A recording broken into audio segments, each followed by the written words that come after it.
Breaking news. Breaking news. Breaking news. Éthiopie. Première édition du Forum urbain africain à Addis Abeba en Éthiopie. Merci de rester sur CNN. Breaking news. Breaking news.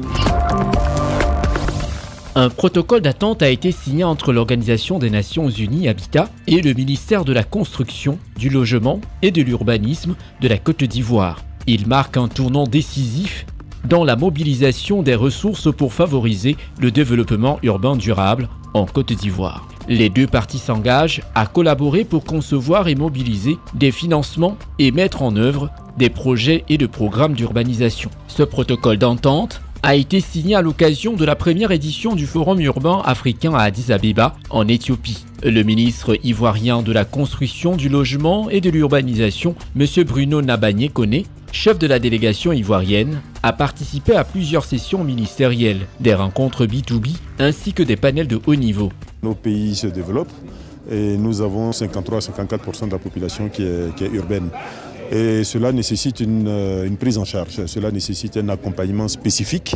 Et c'est pour cela que nous avons besoin d'échanger avec nos collègues, nos homologues d'autres pays, entendre les expériences qui sont vécues ailleurs pour être plus efficace dans cette gestion du développement urbain. Au cours de ces rencontres, le chef de la délégation ivoirienne a partagé l'expérience de la Côte d'Ivoire en matière de résilience urbaine. Des acquis reconnus et salués par tous les organismes et pays présents lors de cette première édition du Forum urbain africain tenu à Addis Abeba en Éthiopie. Au-delà de ce qui est fait en Côte d'Ivoire, nous essayons de nous projeter au niveau africain à travers l'Alliance africaine des ministres en charge du développement urbain qui a été d'ailleurs lancée à Abidjan.